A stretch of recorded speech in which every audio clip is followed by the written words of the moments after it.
గణతంత్ర దినోత్సవం నాడున అందరికీ కూడా పేరు పేరున ఇక్కడ ఉన్న అన్నదమ్ములు, సోదరులు, అక్క చెల్లెమ్మలు, పెద్దలు, అవ్వాతాతలు, రాష్ట్రంలో వివిధ చోట్ల ఉన్న అవ్వాతాతలు, అక్క చెల్లెళ్ళు, సోదరులు అందరికీ కూడా హృదయపూర్వకంగా ఈ రిపబ్లిక్ డే నాడున అందరికీ కూడా శుభాకాంక్షలు తెలుపుతున్నాను. ఇవాళ రిపబ్లిక్ డే అంటే మన దేశాన్ని మనం రిపబ్లిక్గా ఈ జనవరి 26వ తారీఖున ప్రకటించుకున్న రోజు. అంటే ఇవాళ మా లాస్ మాకున్నాయి, మా రూల్స్ మాకున్నాయి, మా దేశానికి సంబంధించిన లాస్ మావి అని చెప్పి ప్రపంచానికి మొత్తం తెలియజెప్పిన రోజు ఈ జనవరి 26వ తారీఖున.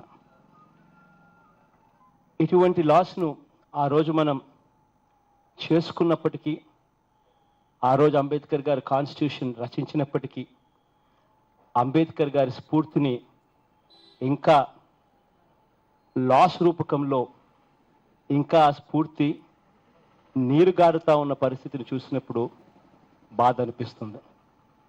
ఎందుకు ఈ విషయం చెప్పాల్సి వస్తూ ఉందనంటే, ఇవాళ 67 సంవత్సరాలు అయిపోయింది రిపబ్లిక్ డే కింద మన లాస్ను మనం నిర్దేశించి.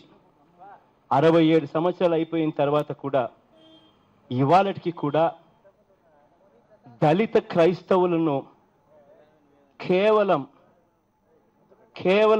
వాళ్ళు మతం క్రైస్తవత్వమో లేకపోతే ముస్లిమనో దళిత ముస్లిమనో దళిత క్రైస్తవులనో కేవలం మతం ఆధారంగా వాళ్ళకి ఎస్సీ సర్టిఫికెట్ కూడా ఇవ్వని పరిస్థితి ఇవాళకి కూడా మన రాష్ట్రంలో ఉందనంటే నిజంగా సిగ్గుతో తలంచుకోవాలి. ఇది ఎందుకు చెప్తున్నాను అనంటే, ఒకసారి ఎస్సీ కుటుంబాల్లోకి వెళ్ళి వాళ్ళని ఒక్కసారి గమనిస్తే వాళ్ళ సోషల్ స్టేటస్ మారలేదు, వాళ్ళ ఎకనామిక్ స్టేటస్ మారలేదు. అయినప్పటికీ కూడా కేవలం వాళ్ళు ఎంచుకున్న మతం ఒక్కటి